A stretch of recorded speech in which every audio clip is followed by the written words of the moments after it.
Magandang umaga po, ma'am. Ano ang pangalan niyo po at edad at saan po kayo? Magandang umaga rin po. Ako po si Bessie Quadra, 50 years old. Dito sa Danao, Tabok Danao sa Cebu. Ano ang mga paghahanda na inyong ginawa noong nalaman mo na may paparating na bagyo? Naghanda kami ng mga pagkain at yung mga gamit namin nilagay namin sa itaas para para kung malakas ang tubig, hindi maabot ang ginagamit namin. Noong nanalasa ang bagyong Tino, ano ang pangyayari na inyong naranasan? Ang naranasan ah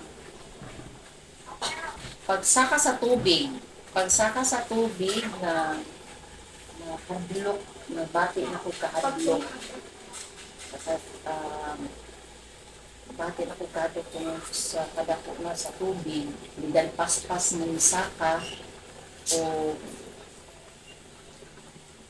tungod sa kadako ni abot na siya, nilapaw na siya sa ako ang tason o nakaranas ako na umakyat sa kisame ang life sa baka.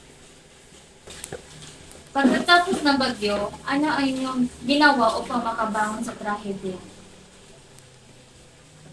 Nita o kapuyan o ang mga gamit ipanghugasan, ilabahan ang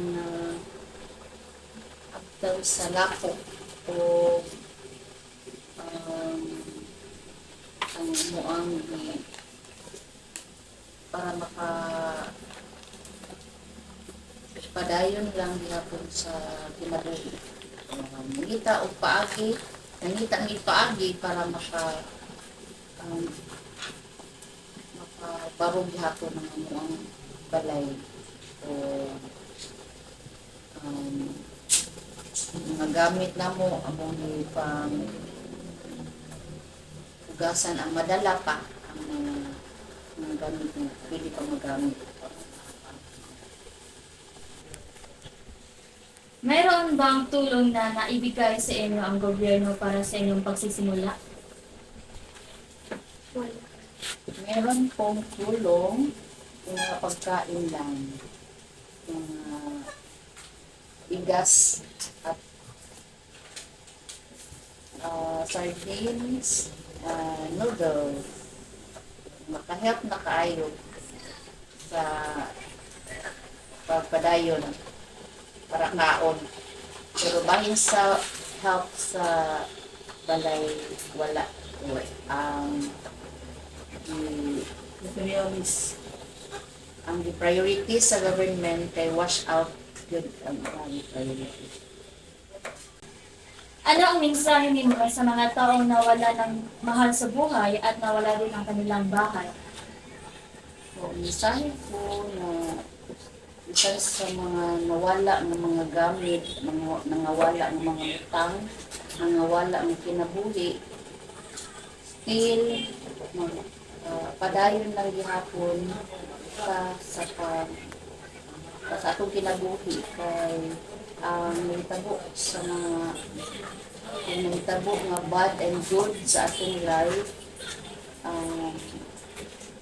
ato lang gihapon na siyang dawaton sa atong kinabuhi kay ang Ginoo man yun na allow sa tanan, then naa siya katuyuan sa iyang sa mga panghitabo o kita nga mga katawhan dili ka man ma-discourage kay ang Ginoo magkuha sa yun na siya rapod ang maghatag po lain nga mga butang nato. So, dili lang dito ka ma-discourage kay patag-usan nato dahil dunay plano ang Ginoo. So, ang pasalamatan nato dako nga gibuhi pa ka nagkatuna nga matay na, so, wala na dito signali. Buka na dito sa Ginoo. Kitang buhi pa, magpadayon ka, kung napay plano ang Ginoo sa Ano ang aral na inyong nakuha pagkatapos ng bagyo? Lesson learned ako na nakuha pa pagbagyo kay dili gyud ang ngayon dili gyud ay ta magkumpiyansa sa ato ang labi na kung maabot ang mga kalamidad like sa ato mga bagyo kay kasagaran ato nga time puros kumpiyansa ang tanan mga tao labi na namo kumpiyansa ra kaayo kay lagi ang nahitabo before ng mga bagyo dili yung good pariha. So, ang expectation, yun na mo atong hangin. Pero, ang lesson learned ako kay lead bantay sa mo-update yun sa pag-asa, mo-update dito sa government, mga announcement sa government na evacuate ko dahil labi na kung situation sa balay na agdatin sa sapa o mga sapa or mga kanal kung maunay pag-ianan sa tubig na dali ng sapa.